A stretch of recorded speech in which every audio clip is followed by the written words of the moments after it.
स्वागत है साथियों।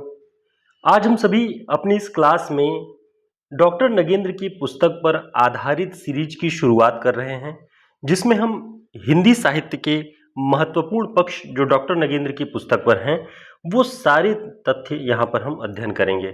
तो इस सीरीज की पहली क्लास है और इसकी शुरुआत हम छायावादोत्तर काव्य की दृष्टि से करेंगे। जो छायावादोत्तर काव्य डॉक्टर नगेंद्र की पुस्तक में दिया हुआ है, उससे कौन से महत्वपूर्ण तथ्य आप सभी को यूजीसी नेट, यूपीजीआईसी और जीडीसी मेंस के एग्जाम की दृष्टि से महत्वपूर्ण होंगे, वो सब आपको इसमें दिखाई पड़ेगा। तो साथियों, जिन लोगों ने यूपी जीडीसी की परीक्षा में 72 प्लस प्रश्नों को अचीव किया हुआ है, वो सभी अपनी तैयारी में लग जाएं, मेंस की परीक्षा की तैयारी के लिए लग जाएं। पूरी संभावना है कि रिटेन परीक्षा में उन्हें शामिल होने का अवसर मिले। तो आप लोग इसे तैयार करना शुरू कर दें, इसकी प्रैक्टिस करना शुरू कर दें, उत्तर लेखन की शैली को अपने विकसित करना शुरू कर दें, क्योंकि जो 2 महीने का समय है, इसी में आपको अभ्यास करना होगा पूरे हिंदी साहित्य के इतिहास पर, काव्यशास्त्र, भाषा विज्ञान, वाक्य विन्यास, लोक साहित्य, सभी पर आपको प्रश्नोत्तर शैली को विकसित करना होगा और उस पर अच्छे तथ्यों की तैयारी करनी होगी।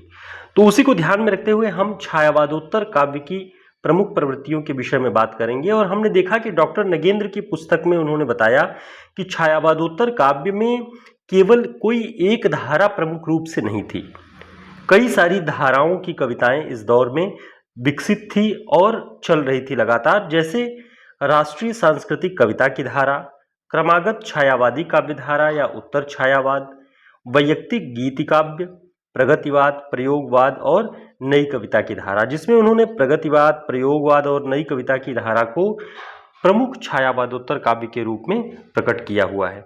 तो अब इसके विषय में उन्होंने जिन रचनाओं का उल्लेख किया है, उन सभी को हमें ध्यान रखना होगा, उसी से आपकी तैयारी का क्रम ये आगे बढ़ेगा। जैसे उन्होंने बताया कि उस पुस्तक में ये तथ्य आए हुए हैं कि राष्ट्रीय और सांस्कृतिक धारा की जो कृतियां थी, वो भारतेंदु युग से ही रची जा रही थी और इस दौर में पहुंच करके, छायावादोत्तर दौर में पहुंच करके, राष्ट्रीय सांस्कृतिक धारा की जो कविता थी, वो अपने सामाजिक मुद्दों से, अपने समय के मुद्दों से जुड़ करके राष्ट्रीयता का एक और सांस्कृतिक चेतना का बोध को उसको विकसित कर रहा था। ठीक है, तो देखते हैं इसमें किन रचनाओं का उल्लेख डॉक्टर नगेंद्र की पुस्तक में आता है। तो उन्होंने बताया कि मैथिली शरण गुप्त का जो काव्य है, मैथिली शरण गुप्त का नहुष, कुणाल गीत, अजीत और जय भारत, इन रचनाओं के नाम आपको ध्यान रखना है। ये सारी रचनाएं मैथिली शरण गुप्त की हैं। तो मूलतः आपको छायावादोत्तर काव्य की दृष्टि से इसमें जो गीति नाट्य हैं, वो भी लगभग काव्य के अंतर्गत ही शामिल करके इस पुस्तक में बताया गया है। तो नहुष, कुणाल गीत, अजीत और जय भारत, ये मैथिली शरण गुप्त की राष्ट्रीय सांस्कृतिक धारा की कविता के अंतर्गत है। उसके बाद नाम है माखनलाल चतुर्वेदी। इनकी जो काव्य कृतियां हैं, माता, समर्पण और युगचरण, ये माखनलाल चतुर्वेदी की है। बालकृष्ण शर्मा नवीन, बालकृष्ण शर्मा नवीन की कौन कौन सी कृतियां? अपलक, क्वासी, विनोबा स्तवन, हम विश्व जन्म के, ये सभी छायावादोत्तर काव्य के अंतर्गत उन्होंने बताया है इस पुस्तक में। उसमें बता रहे हैं कि जो क्वासी ये काव्य संग्रह है, इसमें राष्ट्रीय स्वर गौड़ है और प्रेम का स्वर प्रधान है। ये बात डॉक्टर नगेंद्र की पुस्तक में आया हुआ है। तो क्वासी किसकी रचना है, ये ध्यान रखेंगे, बालकृष्ण शर्मा नवीन, और इसमें राष्ट्रीय स्वर नगेंद्र के अनुसार गौड़ है और प्रेम का स्वर प्रधान है। इन तीनों के बाद सियाराम शरण गुप्त का नाम आता है। इनका नकुल, नोवाखली, जय हिंद, आत्मोत्सर्ग, उन्मुक्त और गोपिका, इतनी रचनाओं के नाम छायावादोत्तर काव्य के अंतर्गत डॉक्टर नगेंद्र की पुस्तक में लिखा है। गोपिका के विषय में उसमें लिखा है कि इसमें राष्ट्रीय स्वर गौड़ है और प्रेम का स्वर प्रधान, यानी यहाँ बालकृष्ण शर्मा नवीन का क्वासी और सियाराम शरण गुप्त का गोपिका, इन दोनों में क्या है, राष्ट्रीय स्वर गौड़ हो जा रहा है और प्रेम का जो स्वर है वो प्रधान हो जा रहा है। इसके बाद नाम है रामधारी सिंह दिनकर। इन नामों को ध्यान रखिएगा कि राष्ट्रीय सांस्कृतिक धारा के अंतर्गत ये लोग छायावादोत्तर दौर में सृजनरत थे।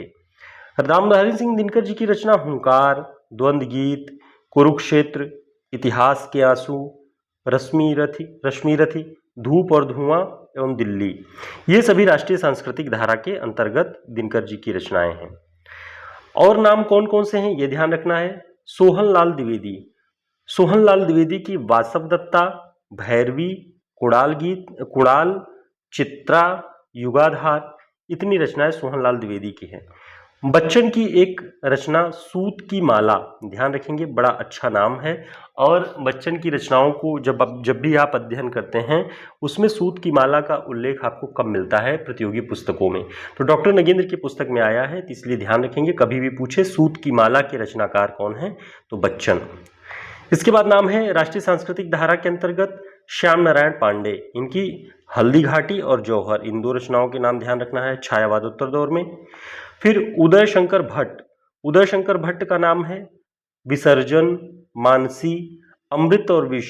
अमृत और विष नाम से एक उपन्यास भी है, इसके उपन्यासकार कौन है कमेंट करके बताएं। उदय शंकर भट्ट जी का ये काव्य है विसर्जन, मानसी, अमृत और विष, युगदीप, यथार्थ और कल्पना, एकला चलो रे, विजय पथ। ये उदय शंकर भट्ट जी के राष्ट्रीय और सांस्कृतिक धारा की काव्य के अंतर्गत आता है। इसके बाद नाम आता है केदारनाथ मिश्र।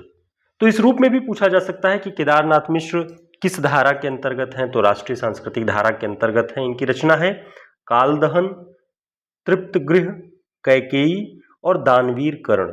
इतनी रचनाएं केदारनाथ मिश्र प्रभात की हैं। ये केदारनाथ अग्रवाल, केदारनाथ सिंह और ये केदारनाथ मिश्र प्रभात। तो ऐसे नामों को भी डिफरेंस करके आपको तैयार रखना है।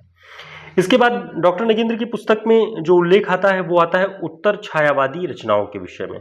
ठीक है, उत्तर छायावादी रचनाएं कौन कौन सी हैं उसके विषय में उल्लेख आता है। तो साथियों, जो लोग यूजीसी नेट की तैयारी कर रहे हैं उनके लिए भी बहुत शानदार है, और यूजीसी नेट की हमारी बैच भी चल रही है यूजीसी नेट की, उसे आप लोग ज्वाइन कर सकते हैं और हम लगातार उसमें जब तक परीक्षाएं होंगी उसका अध्ययन करते रहेंगे।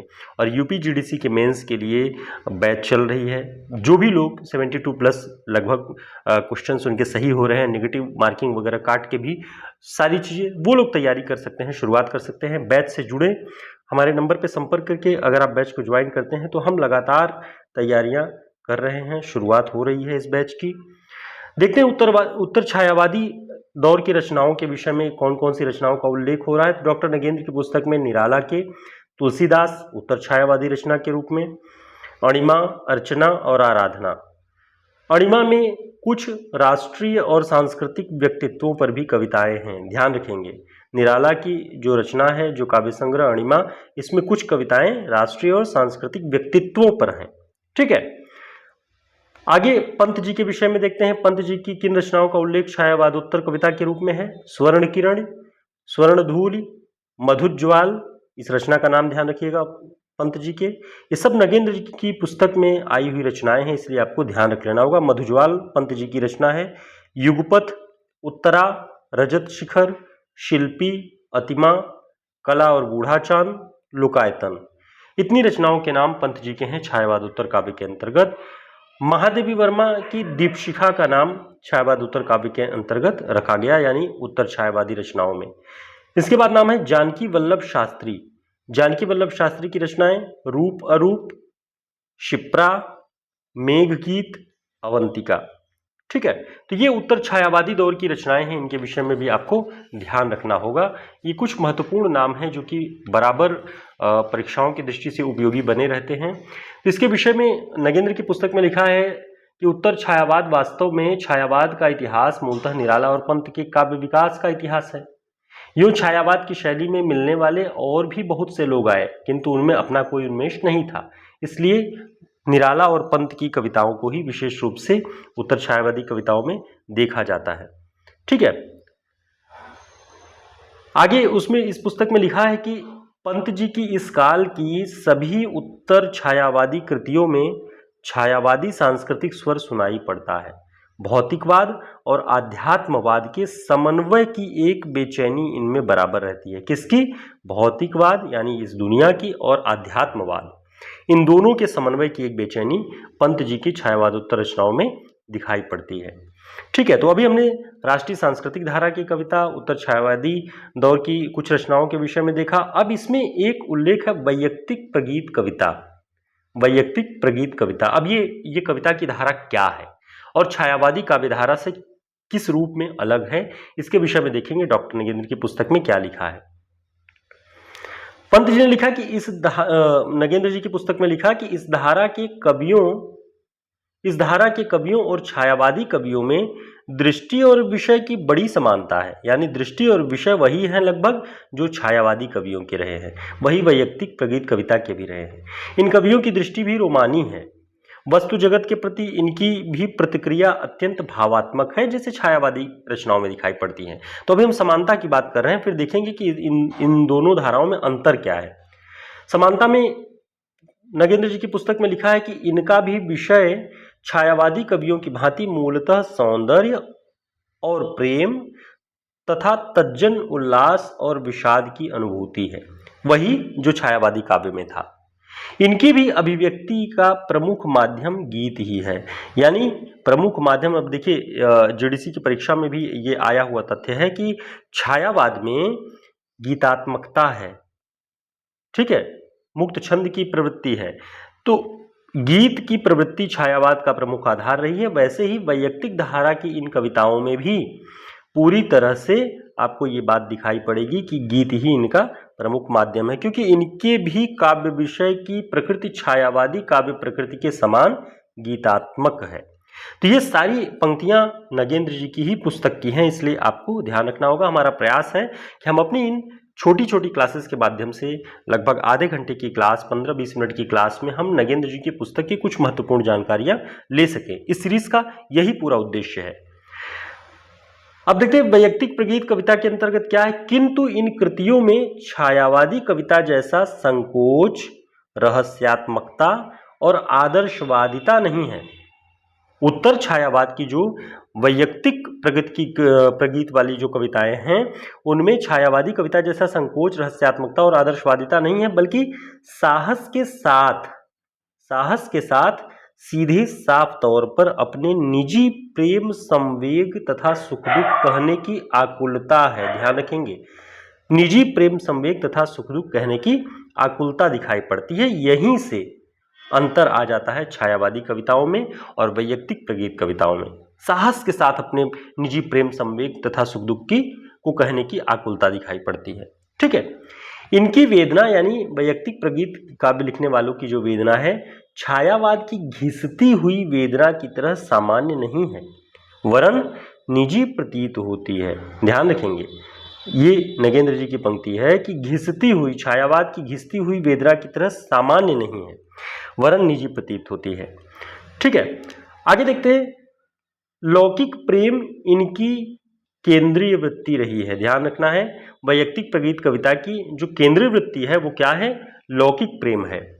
प्रेम के संयोग वियोग जन्य उल्लास, पीड़ा, उदासी, टूटन, असंतोष आदि का सघन स्वर इनकी कविताओं में मुखर हुआ है। ध्यान रखना है, यही अंतर है छायावादी कवियों से।